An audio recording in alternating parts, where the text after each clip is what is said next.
हम लोगों ने कल स्टार्ट किया था एनोमलस बिहेवियर ऑफ सॉलिड्स, जिसमें हम हीट कैपेसिटी देख रहे थे कि उनकी जो हीट कैपेसिटी है वो कुछ इस कर्व के थ्रू जो ड्यूलॉन्ग और पेटाइट लॉ के अकॉर्डिंग चलता है, और वहां पर हमने देखा कि हायर टेम्परेचर पर तो ये बहुत स्लो डिक्रीज होता है, लेकिन जैसे जैसे टेम्परेचर इसका कम करते जाते हैं वैसे वैसे हीट कैपेसिटी की वैल्यू डिक्रीज होती जाती है, और एक पर्टिकुलर टेम्परेचर के बाद जो हीट कैपेसिटी है वो एकदम से स्लीप जो है वो डिक्रीज होती है। ठीक है ना। तो इस बिहेवियर को ड्यूलॉन्ग और पेटाइट लॉ में तो नहीं बताया गया था, और ना ही उस क्लासिकल जो हमारा लॉ है या क्लासिकल जो मैकेनिक्स है उसके थ्रू हम इसको समझा पा रहे थे। और उसके लिए बोल्ट्जमैन ने एक क्लासिकल प्रेडिक्शन दिया 1871 में, जिसके अकॉर्डिंग इसने कहा कि जो आपका सॉलिड है वो कई सारे ऑसिलेटर्स से मिलकर के बना हुआ है, और वहां पर वो वाइब्रेट कर रहे हैं, एक इक्विलिब्रियम पोजीशन में है और एक दूसरे को इंटरेक्ट नहीं कर रहे। और उस बेस पर उन्होंने उस सॉलिड के अंदर जितने भी एटम्स प्रेजेंट थे उसको, जैसे हमने यहाँ पर बताया था कि वो सारे के सारे एक जो फिक्स पोजीशन है उस फिक्स पोजीशन में वो रहते हैं, जिनके पास में इतनी काइनेटिक एनर्जी होती है कि वो ट्रांसलेशन कर पाए या एक जगह से दूसरी जगह वो वाइब्रेट कर पाए। ठीक है ना। और उसमें कुछ पोटेंशियल एनर्जी होती है जो दोनों को, जो पास के जितने भी एटम्स हैं उन दोनों को आपस में क्या करते हैं, अट्रैक्ट करके रखते हैं।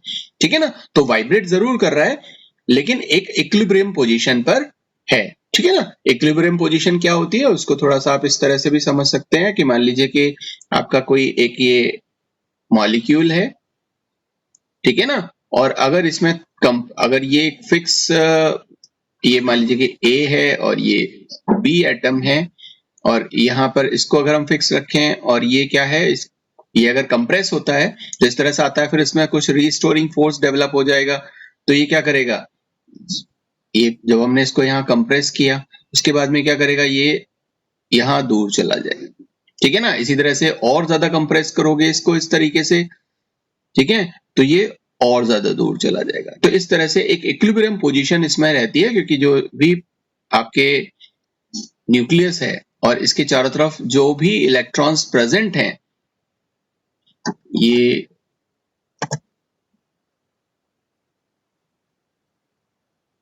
जो भी इलेक्ट्रॉन्स यहाँ पे प्रेजेंट हैं, तो ये इलेक्ट्रॉन तो क्या करते हैं, आपस में एक दूसरे को रिपेल करते हैं, जो इसको दूर ले जाने की कोशिश करेंगे दोनों एटम्स को।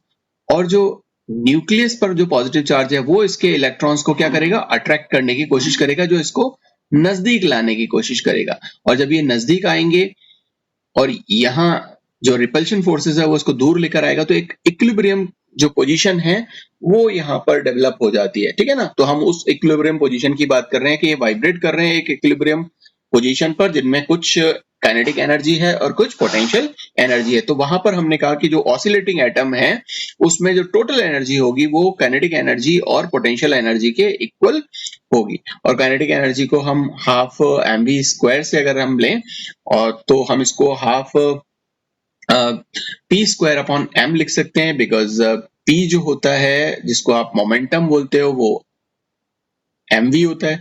तो अगर हम यहाँ पर देखें तो ये जो वैल्यू होगी वो क्या हो जाएगी,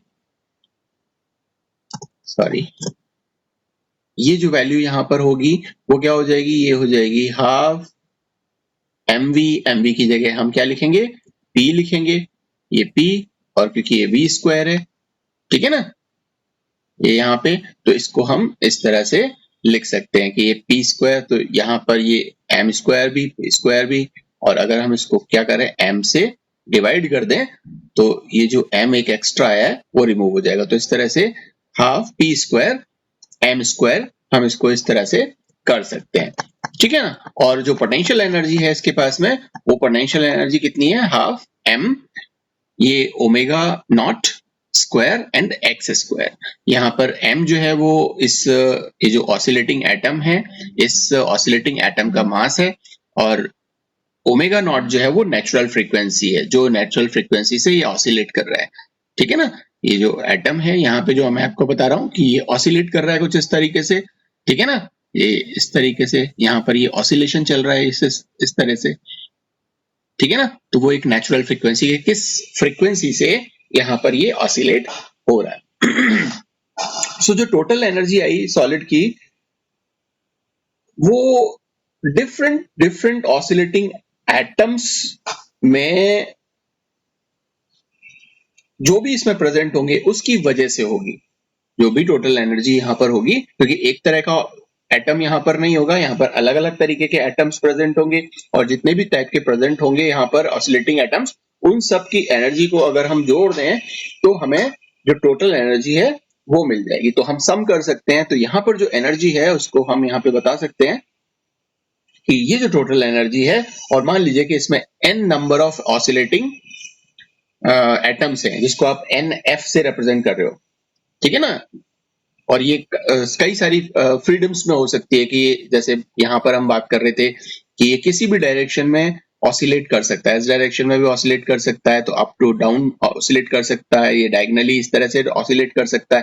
तो ये इसकी जो डिग्री ऑफ फ्रीडम है वो हम अगर NF से ले लें, NF मतलब नंबर ऑफ फ्रीडम्स। ठीक है ना। और इसमें जितने भी ऑसिलेटिंग एटम्स प्रेजेंट हैं, उन सबकी किसी की एनर्जी ज्यादा होगी, किसी की एनर्जी कम होगी। तो यहाँ पर हम क्या करते हैं, यहाँ पर हम एक मीन वैल्यू ले लेते हैं। ठीक है ना।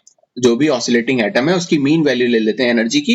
तो ये मीन वैल्यू हो गई, और इसमें जितने भी डिग्री ऑफ फ्रीडम्स होंगे जिसमें ये ऑसिलेट कर रहा है, तो ये इसकी टोटल एनर्जी आ जाती है। ठीक है। और स्टैटिकल मैकेनिक्स के अकॉर्डिंग अगर हम इसमें देखें कि जो एक नंबर हम मानते हैं कि मान लीजिए कि एटमिक ऑसिलेटर्स हम ले लेते हैं, एक छोटा सा नंबर ले लेते हैं इसका DNF। ये जो हमारे पास में जो टोटल एटम्स थे, जो ऑसिलेटिंग एटम्स थे, इसमें से एक छोटा सा नंबर ले लेते हैं कि इतने जो ऑसिलेटिंग एटम्स हैं जिनकी एनर्जी अगर E और E प्लस डेल E के बीच में एक पर्टिकुलर टेम्परेचर पर है ना, एट अ टेम्परेचर T, वो किसके प्रोपोर्शनल होगी? वो प्रोपोर्शनल होगी इसकी प्रोबेबिलिटी है, कितनी प्रोबेबिलिटी है कि ये जो भी एक पर्टिकुलर अमाउंट में जो एनर्जी रखने वाले जो एटम्स इसमें या ऑसिलेटिंग एटम्स प्रेजेंट है वो कितने हैं। ठीक है ना। तो आप यहाँ पर डायरेक्टली बता सकते हो कि जो DNF है वो डायरेक्टली प्रोपोर्शनल होगा किसके? प्रोबेबिलिटी का। और आपको याद होगा जब हम ब्लैक बॉडी रेडिएशंस पढ़ रहे थे तो वहां पे जो हमने ऑसिलेटर देखे थे, ठीक है ना, और वहां पर हमने इस प्रोबेबिलिटी को भी देखा था, ये E/RT कुछ इस तरीके का हमें एक इक्वेशन मिला था या प्रोबेबिलिटी मिली थी। और इस प्रोबेबिलिटी इसको प्रोपोर्शनलिटी साइन को अगर हम हटाते हैं तो DNF इक्वल्स टू एक कांस्टेंट जो है वो हमारे पास में यहाँ आ जाता है, जिससे हम इसको मल्टीप्लाई कर देते हैं, और ये E/RT कुछ इस तरीके का हमें एक इक्वेशन मिल जाता है। ठीक है। तो हम इन इक्वेशंस को नाम भी दे सकते हैं, जैसे कि इस इक्वेशन को हमने 1 दे दिया, ये जो इक्वेशन आई है उसको हमने 2 दे दिया, और उसके बाद में ये जो इक्वेशन आई है इसको हमने 3 नंबर दे दिया। अच्छा, अब इसकी अगर मीन एनर्जी निकाल लें, मीन एनर्जी जो एक हर ऑसिलेटर के लिए एक मीन एनर्जी अगर हम निकालें तो कैसे निकालेंगे? तो वो हमारी मीन एनर्जी निकल जाएगी, इसको E बार से रिप्रेजेंट कर लेंगे, और हम क्या करेंगे, ये जो हमारे पास में प्रोबेबिलिटी है, ठीक है ना, ये जितने भी हमारे पास में ऑसिलेटर्स प्रेजेंट हैं, इनको अगर हम 0 से इंफिनिटी तक क्या कर दें, इंटीग्रेट कर दें। ठीक है ना। तो ये हम क्या करते हैं, इसको 0 से इंफिनिटी तक इंटीग्रेट करेंगे DNF, और इसकी जो एनर्जी है उससे हम इसको मल्टीप्लाई कर दें, और जो टोटल हमारे पास में एटमिक ऑसिलेटर्स थे, इससे इसको अगर हम डिवाइड कर दें तो ये वो हैं जिनके पास में ई एनर्जी है और ये वो हैं जो हमारे पास में टोटल है। तो टोटल में से जो हमारे पास में ई एनर्जी वाले हैं उसका अगर हम इसमें से डिवाइड कर देंगे तो हमें क्या मिल जाएगा, एक मीन जो एनर्जी है वो मीन एनर्जी मिल जाएगी, है ना। और इसको मान लीजिए कि हम इक्वेशन 4 दे देते हैं। और अब अगर हम इस इक्वेशन को, ये जो इक्वेशन 4 जो है, इस इक्वेशन को अगर हम सॉल्व करेंगे तो हमारे पास में एक इक्वेशन आएगी जिसे हम बोलेंगे, ये यहाँ पे डीएफ की जगह ये जो डीएनएफ है ना, इस डीएनएफ की जगह आप क्या रखोगे, ये रखोगे, ठीक। ये इस वैल्यू को आप पुट करोगे, ठीक है। सो ये वैल्यू आप पुट करते हो तो आपको इस इक्वेशन को सॉल्व करने पर जो हमारी इक्वेशन मिलती है वो ये होती है। और ये ई बार इक्वल्स टू क्या हो जाएगा, ये हाफ के टी और हाफ के टी इक्वल्स टू हो जाएगा ई बार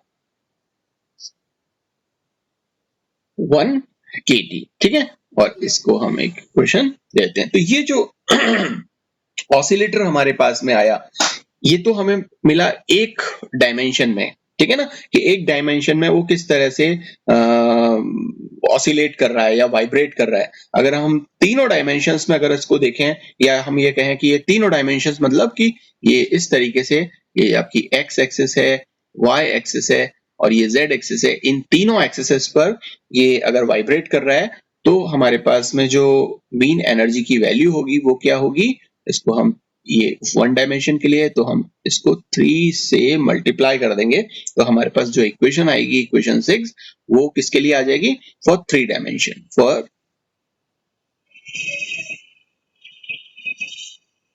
3 डायमेंशन,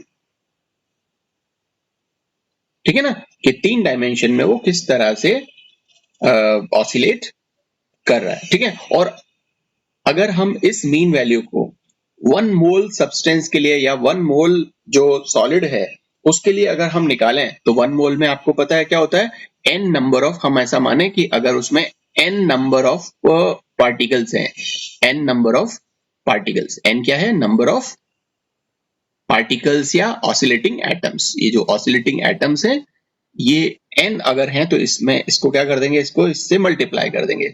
सो ये जो वैल्यू आएगी हमारे पास में E, वो क्या हो जाएगा, n से इसको मल्टीप्लाई करेंगे देन 3kT, ठीक है ना, ये वैल्यू आ जाएगी। इसको थोड़ा सा इस तरह से न लिख करके हम 3nkt ये आता है। और ये जो nk है इसको हम बोलते हैं R। So E equals to value आती है आपकी 3RT। तो ये हमारे पास में एनर्जी आती है फॉर 3 डायमेंशनल और for 1 mole of substance, for 1 mole of solid, 1 mole of solid. इसको आप दे देते हो इक्वेशन 7। अब ये जो हमारे पास में इक्वेशन 7 आई है इसको अगर हम डिफरेंशिएट कर दें, ठीक है ना, विद रेस्पेक्ट टू टेम्परेचर, हम क्या करते हैं, इस इक्वेशन 7 को डिफरेंशिएट करते हैं विद रेस्पेक्ट टू टेम्परेचर। तो इसको डिफरेंशिएट करेंगे, मान लीजिए कि ये DE, ठीक है ना, ये जो E है इसको डिफरेंशिएट कर रहे हैं तो DE किसके रेस्पेक्टिव कर रहे हैं, हम इसको कर रहे हैं T के रेस्पेक्ट, ठीक है ना। और वॉल्यूम को हम कांस्टेंट रख रहे हैं क्योंकि सॉलिड का वॉल्यूम चेंज नहीं होता है, ठीक है। सो ये हमने इसको डिफरेंशिएट किया और यहाँ पे ये 3RT है और इसको क्योंकि हम T के साथ में इसको डिफरेंशिएट कर रहे हैं तो T और T कट जाएगा तो ये यहाँ पर आ जाएगा 3R। और ये जो वैल्यू होती है, ये जो वैल्यू होती है इसको हम रिप्रेजेंट करते हैं किससे, इसको हम रिप्रेजेंट करते हैं CV से, CV से। और ये CV इक्वल्स टू हो जाएगा 3R। और यहां पर अगर आप R की वैल्यू देखो तो 1.98 होती है और इसको आप मल्टीप्लाई करेंगे तो ये आएगा आपका 5.94 कैलोरी पर ग्राम एटम, ठीक है ना, ये CV। और अगर आप इसको जूल्स में कन्वर्ट करना चाहते हैं तो ये जो CV की वैल्यू आ जाएगी ये हो जाएगी आपकी 24.94 जूल्स पर केल्विन पर मोल, ठीक है ना। और आपको याद होगा कि हमने क्लासिकली कुछ इसी तरीके से निकाला था, जो हमारा ऑब्जर्वेशन आया था वो और जो हमारी थ्योरी कह रही है वो, ये दोनों मैच कर रहे हैं। लेकिन यहाँ पे जो एक चीज मिसिंग है वो है टेम्परेचर डिपेंडेंसी। जो टेम्परेचर को अगर हम देखें तो ये जो इक्वेशन आ रही है वो कैसी है, टेम्परेचर इंडिपेंडेंट है, इंडिपेंडेंट। और टेम्परेचर इंडिपेंडेंट होने की वजह से हम यहाँ पढ़ क्या रहे हैं, हम यहाँ पढ़ रहे हैं कि हीट कैपेसिटी ऑफ सॉलिड्स का एनालॉगस बिहेवियर के टेम्परेचर के साथ में धीरे धीरे क्या होती है, कम होती है, फिर उसके बाद में ज्यादा टेम्परेचर कम करते हैं तो ये हीट कैपेसिटी एकदम से चेंज होती है, ड्रास्टिकली डिक्रीज होती है। लेकिन यहाँ पर टेम्परेचर डिपेंडेंसी कहीं पर भी हमें नहीं मिल रही, ठीक है ना। तो इस वजह से ये जो क्लासिकल थ्योरी है, ये एनालॉमस बिहेवियर जो है हीट कैपेसिटी इसका सॉलिड का, उसको ये एक्सप्लेन नहीं कर पाता कि क्यों। क्योंकि यहाँ पर तो हमने एक फिक्स टेम्परेचर पर तो ले लिया, हम इसको टेम्परेचर के अकॉर्डिंग जब डिफरेंशिएट किया था तो आप देख रहे हो कि टेम्परेचर के अकॉर्डिंग जब हमने इसको डिफरेंशिएट किया तो ये टेम्परेचर की जो टर्म है वो यहाँ पर फिर लास्ट इक्वेशन में हमारे पास में आती नहीं है, ठीक है ना। तो इस चीज को जो क्लासिकल थ्योरी है वो एक्सप्लेन नहीं कर पाती, और इसका जो सक्सेसफुल एक्सप्लेनेशन दिया वो अल्बर्ट आइंस्टाइन ने 1907 में दिया था, जिसको हम अभी बाद में पढ़ेंगे जब हम क्वांटम मैकेनिक्स को स्टार्ट करेंगे, जब हम देखेंगे कि जो क्वांटम थ्योरी है या जो क्वांटम का जो एक एजम्पशन है, जब प्लैंक ने 1900 में दिया उसके बाद में इन सब चीजों को समझाने के लिए बहुत सारी थ्योरीज अलग अलग समय पर दी गई, ठीक है ना। और आइंस्टीन ने जब 1907 में इस एनालॉगस बिहेवियर को समझाया, उसके बाद में उसमें कुछ चीजें थी जो वो नहीं समझा पाया, देन फिर पीटर डिबाई ने 1912 के अंदर उस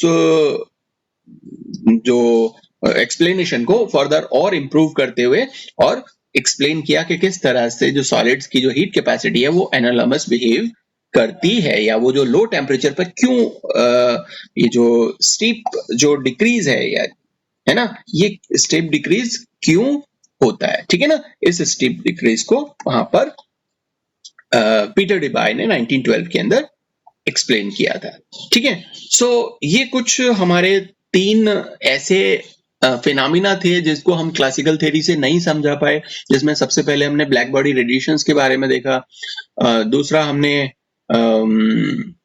जो फोटो इलेक्ट्रिक इफेक्ट था उसके बारे में देखा, और एक जो तीसरा हमारा जो ये जो फिनोमिना था, जो एनालॉगस बिहेवियर था हीट कैपेसिटीज का,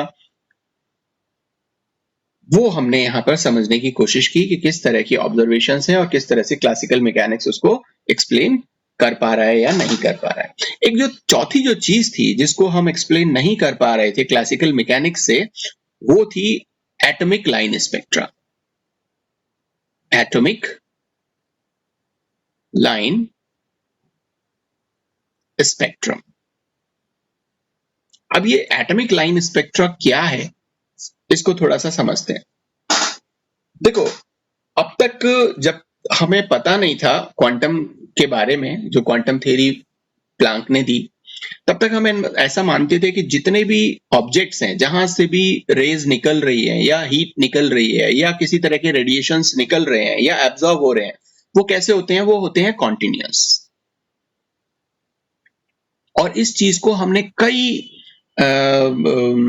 कॉन्टिन्यूअस स्पेक्ट्रा को हमने कई जो नेचुरल हमारे कुछ इवेंट्स थे उससे भी हमने इसको समझा था। कैसे, जब आप रेनबो को देखते हो तो रेनबो में आप देखते हो कि इस तरह का रेनबो बनता है और वहां पे बहुत सारे कलर्स एक दूसरे को ओवरलेप किए हुए होते हैं। ऐसा नहीं है कि आपको सिर्फ एक कलर का जो है यहाँ पर बैंड दिखाई देगा, यहाँ पे बहुत सारे कलर्स आपको यहाँ पे दिखाई देते हैं जो विबग्योर के अकॉर्डिंग होते हैं, ठीक है ना, कि जिसकी जितनी वेवलेंथ होती है उस तरीके से वो वहां पर अरेंज इसी पैटर्न में रहता है, ठीक है ना। इसी तरह से हमने ये भी देखा था कि जब हम व्हाइट लाइट को किसी प्रिज्म के थ्रू पास करते हैं तो वो भी क्या करती थी, 7 कलर्स के अंदर डिवाइड हो जाती थी और एक कॉन्टिन्यूअस स्पेक्ट्रम हमें मिलता था, जो violet, indigo, blue, green, yellow orange जो रेड थे ये एक दूसरे को क्या करते रहते थे, ओवरलैप करते हुए आते थे। ऐसा नहीं था कि यहाँ पर ये वॉयलेट का अलग मिल गया और इंडिगो का अलग मिल गया, ये एक दूसरे को क्या कर रहे हैं,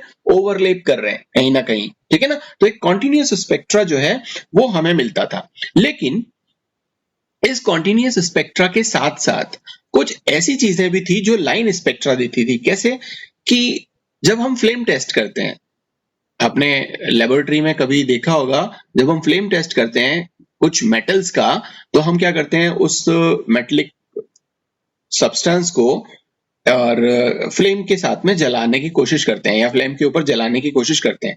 तो वो अलग अलग कलर का फ्लेम टेस्ट वहां पर आपको देखने को मिलता है कि जैसे कि मान लीजिए कि अगर वहां पे लिथियम प्रेजेंट होता और उसके साथ में अगर आप फ्लेम टेस्ट करते तो वो रेड कलर शो करता।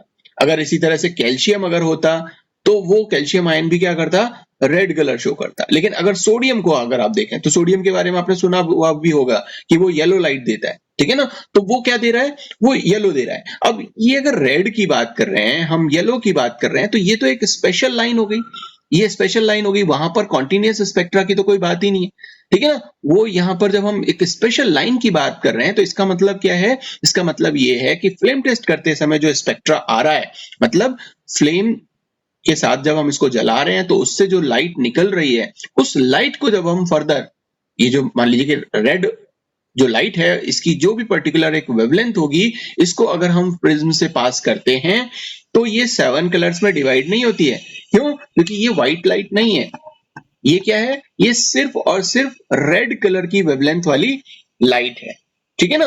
और ये क्या करता है, एक डिस्क्रीट लाइंस देती है, एक सिंगल लाइन देगी, ठीक है। तो आप यहां पर जब इसका स्पेक्ट्रा लोगे और ये फोटोग्राफिक प्लेट पर जब आप ये देखोगे तो इस तरह के कुछ लाइंस मिलेंगी, यहां पर मिल गई या यहां पर मिल गई, तो ये लाइन स्पेक्ट्रा मिले। जबकि इनको मिलना कैसा चाहिए था, इनको कॉन्टिन्यूअस मिलना चाहिए था, लेकिन ये डिस्क्रीट सेट ऑफ लाइंस जो है, इसी को हमने क्या कहा, लाइन स्पेक्ट्रा कहा। और इसके बारे में कोई एक्सप्लेनेशन हमारे पास क्लासिकल मैकेनिक्स के पास में नहीं था, ठीक है ना, कि वो इस बात को समझा पाता कि जो स्पेक्ट्रा यहाँ पर लाइन स्पेक्ट्रा आ रहा है वो किस तरह से आ रहा है। क्योंकि हम ऐसा मानते थे कि जो स्पेक्ट्रा होता है वो कंटिन्यूअस होता है, या रेडिएशंस जो चलती हैं वो कॉन्टिन्यूअस चलती हैं। जैसे अगर मान लीजिए कि अगर हमने कोई ऑब्जेक्ट ले लिया, इस ऑब्जेक्ट को जब हम गर्म करते हैं तो भी आपको पता है, हमने बताया था कि ये लगातार रेडिएशंस को, सभी वेवलेंथ की रेडिएशंस को इमिट करता रहता है और सभी वेवलेंथ की रेडिएशंस को एब्जॉर्ब करता रहता है। तो ये जो हॉट ऑब्जेक्ट अगर है तो ये कॉन्टिन्यूअस क्या कर रहा है, कॉन्टिन्यूअस यहाँ पर रेडिएशंस इमिट कर रहा है, और कॉन्टिन्यूअस इमिट कर रहा है तो यहाँ पर ये लाइन स्पेक्ट्रा नहीं शो करेगा बल्कि कॉन्टिन्यूअस स्पेक्ट्रा शो करता है, ठीक है ना। इसी तरह से जब विलियम क्रुक्स ने एक डिस्चार्ज ट्यूब का जो जब इलेक्ट्रॉन्स को डिस्कवर किया और वहां पर देखा कि डिस्चार्ज ट्यूब उन्होंने ली और हाइड्रोजन गैस उसके अंदर भरी, और उसमें जब उन्होंने स्पेक्ट्रा करके देखा तो वो हाइड्रोजन का स्पेक्ट्रा भी एक लाइन स्पेक्ट्रा आया था, ठीक है ना। तो ये सब बातें जो थी वो हम क्लासिकल मैकेनिक्स के थ्रू नहीं समझा सकते थे। और लाइन स्पेक्ट्रा के लिए जो जॉन जैकब बार्मर थे, बार्मर आपने सुना होगा, बार्मर का नाम, ये जो बार्मर थे इन्होंने 1885 के अंदर एक फार्मूला दिया लाइन स्पेक्ट्रा को कैलकुलेट करने के लिए कि जो विजिबल रेंज के अंदर हाइड्रोजन का स्पेक्ट्रा आ रहा है, लाइन स्पेक्ट्रा, उसको हम किस एक्सप्रेशन से निकाल सकते हैं कि किस वेवलेंथ की लाइट को वो इमिट कर रहा है, ठीक है ना। तो उसके लिए इन्होंने एक फार्मूला दिया जो कि था बामल, केवल इसके लिए जो बामर सीरीज के जो ट्रांजिशंस थे उनके लिए उन्होंने एक फार्मूला दिया था, और वो था 1/लैम्ब्डा इक्वल्स टू RH। ये RH क्या है, ये रिडबर्ग कांस्टेंट है, इसके बारे में अभी हम बात करते हैं। और 1/2 स्क्वायर माइनस 1/n², ये, और ये जो RH था ये क्या है, रिडबर्ग कांस्टेंट है, जिसकी वैल्यू, इस RH की वैल्यू जो होती है वो करीब करीब 1.0973 multiplied 10 to the power of 7 पर मीटर होती है। और ये जो n है यहाँ पे, ये जो n है ये क्या है, ये डिस्क्रीट वैल्यूज हैं, इंटीजर हैं, होल इंटीजर्स हैं, इसकी वैल्यू क्या हो सकती है, क्योंकि अब ये 2 आ गया तो इसकी वैल्यू यहाँ से होगी 3 4, 5, 6 इस तरह से बामर ने और भी बहुत सारी ये एक फॉर्मूला दिया था, इसके बाद में बहुत सारी और भी सीरीज हैं। इस तरह की जो सीरीज है उसको हम बामर सीरीज बोलते हैं, जो रेडिएशंस हमें मिलते हैं या जो लाइन स्पेक्ट्रा हमें मिलते हैं। और यहाँ पे कुछ और सीरीज के की जो लाइंस हैं उनके लिए भी हम इस फार्मूले को ड्राइव कर सकते हैं। बेसिक चीज वही रहेगी। जैसे मान लीजिए कि आप लाइमन सीरीज के लिए देखें, जैसे एक्स रेज अगर वहां से इमिट हो रहे हैं या यूवी रेज इमिट हो रहे हैं, ये जो बामर सीरीज है ना, एक्चुअली ये सिर्फ और सिर्फ किस में जाती है, ये सिर्फ विजिबल, मैंने अभी थोड़ी देर पहले भी बताया था कि हाइड्रोजन का जो लाइन स्पेक्ट्रा आया था, विजिबल लाइट स्पेक्ट्रा, उसके लिए उन्होंने एक फार्मूला यहां पे दिया था, विजिबल। तो विजिबल रेंज की अगर लाइट एमिट हो रही है कहीं से, तो उसमें हम क्या लेते हैं, इस फार्मूले को यूज करते हैं, और ये हम बामर सीरीज के लिए देते हैं। लेकिन अगर हम लाइमन सीरीज के लिए देखें, आपने लाइमन, बामर, पाशन, ब्रैकेट, फंड इस तरह की कुछ सीरीज पढ़ी होंगी छोटी क्लासेस में, वो एक्चुअली यही है। बामर सीरीज के लिए लाइमन ने एक फार्मूला दिया इसी को, ठीक है ना, जो किस पर काम करता है, वो काम करता है एक्सरेज। अगर एक्सरेज कहीं से एमिट हो रही हैं, या फिर जो अल्ट्रावायलेट रेडिएशंस है, वो अल्ट्रावायलेट रेडिएशंस वहां पर हों, तो ये जो वैल्यू है ये सेम यही रहती है। और ये जो हमारे पास यहाँ पर 2 स्क्वायर था, ये बदल करके क्या हो जाता है, ये 1 स्क्वायर अपॉन n स्क्वायर ये हो जाता है। और ये जो n की जो वैल्यू होगी, यहाँ पे जो n की वैल्यू होगी, ये क्या होगी, 2, 3, 4, 5, मतलब जो ये वैल्यू है, इस वैल्यू से बाद की जितनी भी वैल्यूज होंगी वो यहाँ पर होती है। इसी तरह से पाशन के लिए देख सकते हैं, जो शॉर्ट IR वेवलेंथ की लाइट अगर एमिट होती है ना, वो हम पाशन सीरीज से देख सकते हैं। पाशन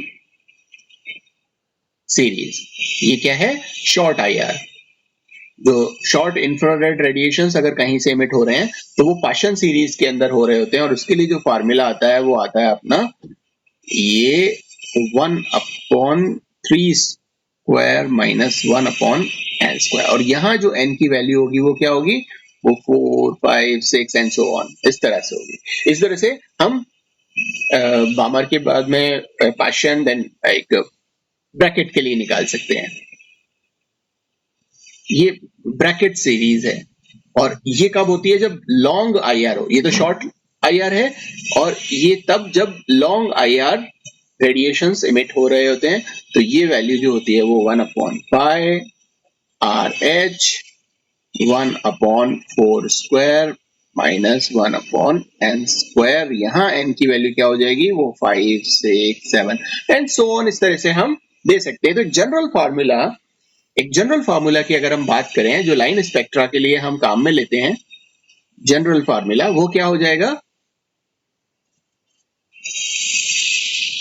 वो हो जाएगा 1/λ equals to RH 1/n1 square minus 1/n2 square. ठीक है ना। तो ये जनरल फार्मूला हम काम में लेते हैं जब भी हम लाइन स्पेक्ट्रम में देखते हैं कि वो किस वेवलेंथ की लाइट को इमिट कर रहा है। लेकिन ये तो लाइन स्पेक्ट्रम को समझाने के लिए क्लासिकल मैकेनिक्स किसी तरह से कोई भी एक्सप्लेनेशन नहीं दे पाई थी। क्यों? क्योंकि क्लासिकली अगर हम देखते हैं तो ये एक न्यूक्लियस होता है, और इसके चारों तरफ जो भी इलेक्ट्रॉन, मान लीजिए कि यहां पर कोई इलेक्ट्रॉन है, ये अगर रिवॉल्व हो रहा है इसके चारों तरफ, तो वो क्या आ रहा है, एनर्जी को इमिट करता हुआ हो रहा है।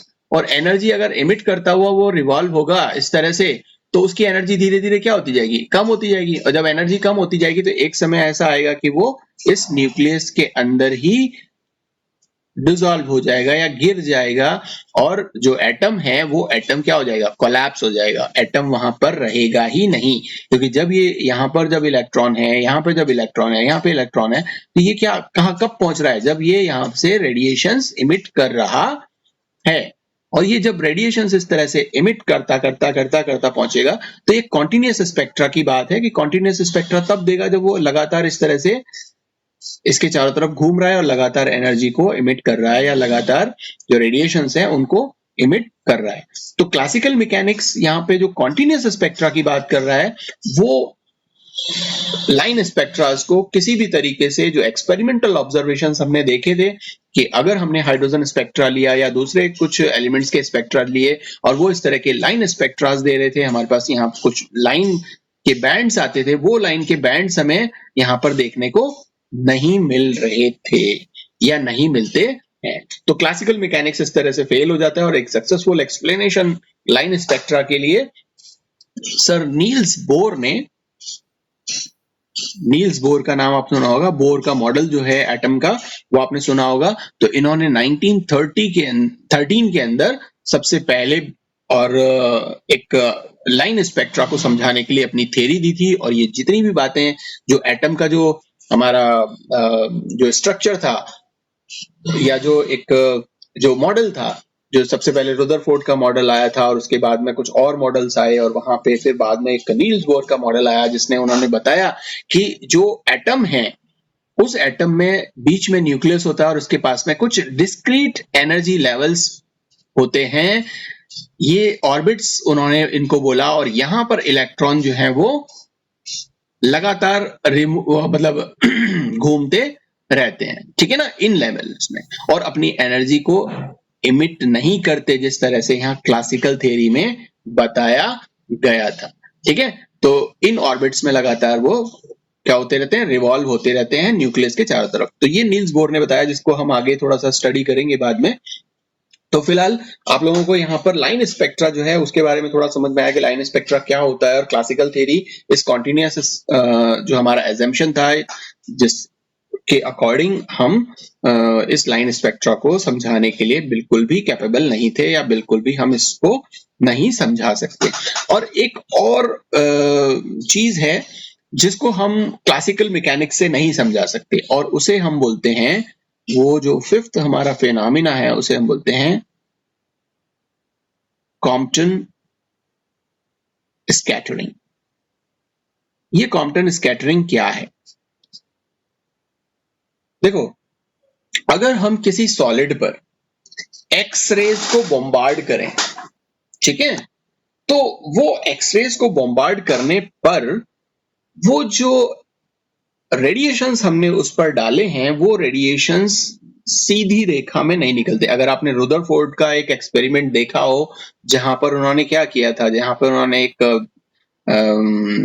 अल्फा पार्टिकल्स का सोर्स लिया, ये अल्फा पार्टिकल्स का सोर्स लिया, यहां से अल्फा पार्टिकल्स की बीम डाली और ये उन्होंने एक गोल्ड फॉइल लिया, ठीक है ना, और यहां से उन्होंने इस पर बॉम्बार्डमेंट शुरू की, ठीक है ना। तो जब इन्होंने इस पर बॉम्बार्डमेंट शुरू की, यहां पर उस मटेरियल को रखा, ये गोल्ड फॉइल थी, है ना, और ये फोटोग्राफिक प्लेट है, ये चारों तरफ जो इसके ये आपको सर्कुलर उसमें दिख रही है, ये फोटोग्राफिक प्लेट है और यहाँ पर ये गोल्ड फॉइल थी। इसके ऊपर जब इंपार्ट किया तो उन्होंने देखा कि ज्यादातर जो पार्टिकल्स थे वो सीधे पास हो गए और कुछ पार्टिकल्स ऐसे थे जो इस तरह से बैंड हुए, ठीक है ना, और कुछ ऐसे थे जो वापस से रिफ्लेक्ट हुए। तो ये जो फिनोमेना है जहां पर हम इन पार्टिकल्स को बॉम्बार्ड करवा रहे हैं और बॉम्बार्ड करवाने पर मान लीजिए एक तरह का ये एक एटम है और यहाँ पे हमने क्या किया, यहाँ पे हमने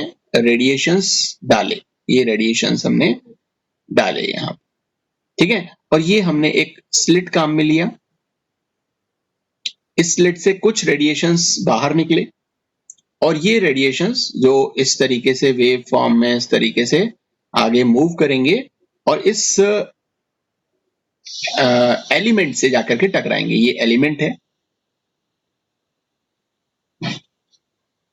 ठीक है, इसका एटम होगा कोई ना कोई यहाँ पे, इससे ये टकराएगा, इस ये एक्स रेज, ये क्या है, एक्स रेज, ठीक है, इसको आप इस तरह से एच न्यू से रिप्रेजेंट कर सकते हो, इसकी पर्टिकुलर कुछ ना कुछ एनर्जी होगी। अब ये होगा क्या, इसको पार जाना चाहिए था इस तरीके से, लेकिन ये जाता नहीं है, बल्कि क्या होता है, ये कुछ एक पर्टिकुलर एंगल पर डेविएट हो जाता है इस तरह से, ये एक पर्टिकुलर एंगल पर, ये मान लीजिए कि थीटा डिग्री पर, और इसको हम बोलते हैं स्कैटर्ड फोटोन, स्कैटर्ड फोटोन। और ये जो इलेक्ट्रॉन है यहाँ पे जो भी प्रेजेंट होगा, ये हमारे पास तो एलिमेंट है लेकिन इसमें कहीं ना कहीं कोई इलेक्ट्रॉन भी होगा, जिस एटम पर उसने ये एक्स रेज पड़े होंगे। तो वो जो इलेक्ट्रॉन है वो क्या करेगा, उस एनर्जी को एब्जॉर्ब कर लेगा, ठीक है ना। उस एनर्जी को एब्जॉर्ब करके और यहां से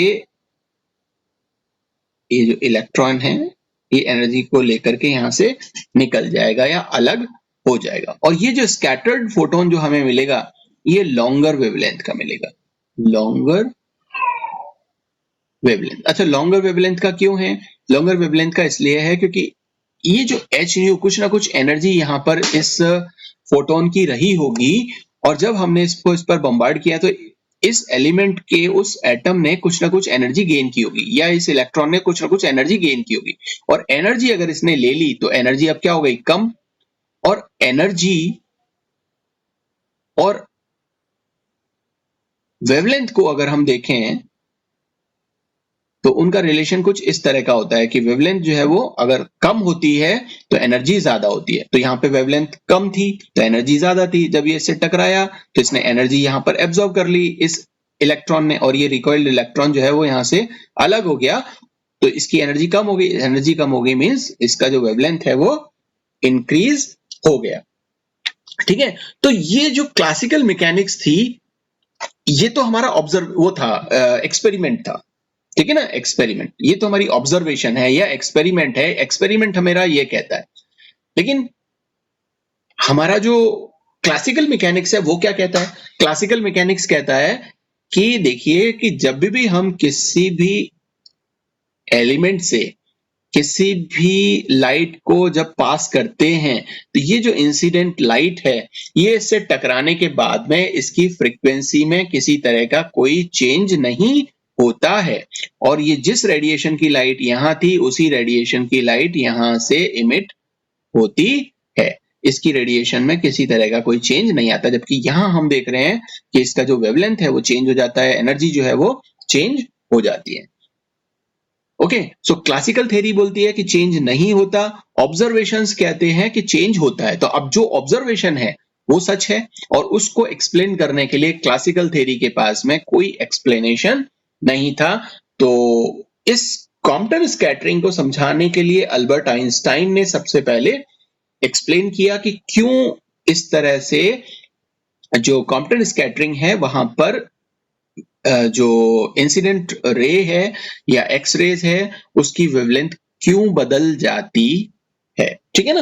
तो ये सारी की सारी बहुत सारी चीजें थी जो हमने यहाँ पर डिस्कस की। टोटल कुल मिलाकर के 5 चीजें जो क्लासिकल मैकेनिक्स को समझाने के लिए पूरी तरह से एक्सप्लेनेशन नहीं दे पा रही थी, जिसमें हमारा ब्लैक बॉडी रेडिएशन था, फोटो इलेक्ट्रिक इफेक्ट था, हीट कैपेसिटी ऑफ सॉलिड्स थे, लाइन स्पेक्ट्रा था, और ये जो कॉम्पटन स्कैटरिंग थी वो थी। तो जब इतनी सारी चीजों वहां, हालांकि बहुत सी ऐसी चीजें थी जिनको हम उस क्लासिकल मैकेनिक्स से इजीली समझा सकते थे, लेकिन बहुत सारे फिनोमिना ऐसे थे जिनके बारे में अभी मैंने जो डिस्कस किया कि वो फिनोमिना ये नहीं बता पा रहे थे कि किस तरीके से इनको हम क्लासिकल मैकेनिक्स के थ्रू एक्सप्लेन करें। ओके, तो अब हमें जरूरत थी कुछ एक ऐसी थ्योरी की या एक ऐसे एक्सप्लेनेशन की जो इन सभी चीजों को एक्सप्लेन कर सके। कौन सी चीजें? जो हमने black body radiation, photo electric effect या हीट कैपेसिटी और लाइन स्पेक्ट्रा, कॉम्पटन स्कैटरिंग, ये सब जो चीजें देखी, तो एक नई थ्योरी की जो जरूरत हुई, और वो नई थ्योरी इजाद नहीं की गई, वो अनायास ही, अगर आपको ब्लैक बॉडी रेडिएशंस याद है तो वहां पर हमने कुछ बात की थी कि जो रेडिएशंस थे उनको एक बॉक्स में हमने बंद किया था, और वहां पर हमने देखा था कि इसके अंदर इसको हमने कई सारे ऑसिलेटर्स का नाम दिया, जो रेले जीन्स का एक एक्सपेरिमेंट था जहां पर उसने बोला कि ब्लैक बॉडी रेडिएटर्स जो है वो, जिनसे सभी तरह की इलेक्ट्रोमैग्नेटिक वेव्स निकलती हैं, ठीक है ना। और वहां पर अगर आपको जो स्टीफन्स और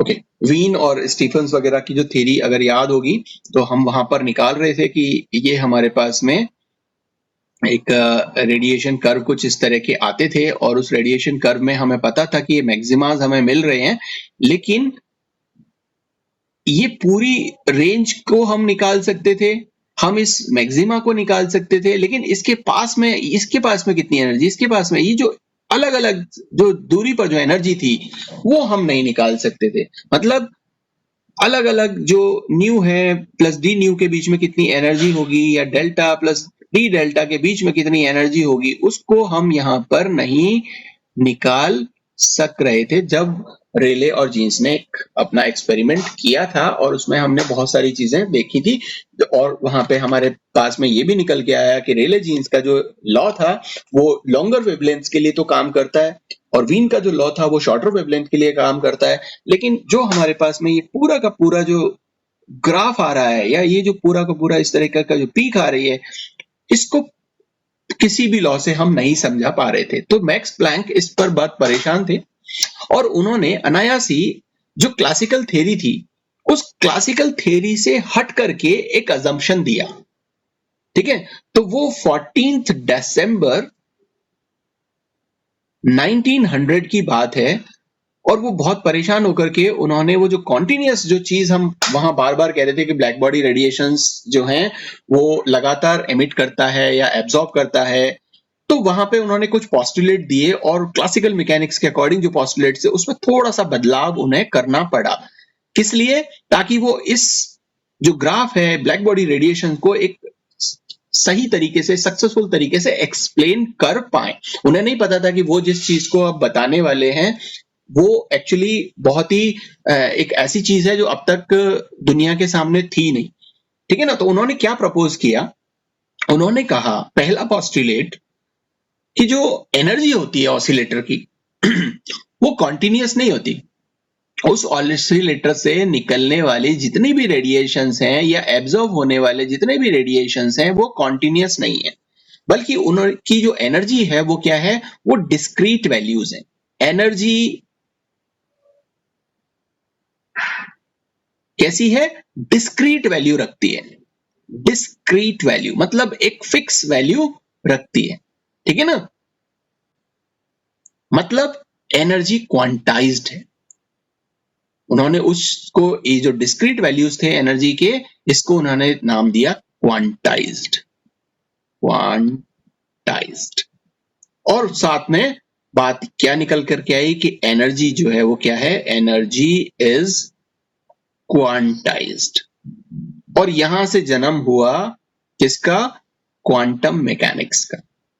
और ये जो एनर्जी क्वांटाइज्ड जो थी इसको उन्होंने कहा E equals to h nu और यहां पर उन्होंने एक टर्म लगाई n और यहां पर उसको से कहा कि E की जो वैल्यू है, अगर आप यहां n की जो वैल्यू होगी, ये जो n है ये क्या होगा, ये 1 2 3 4 कुछ भी हो सकता है।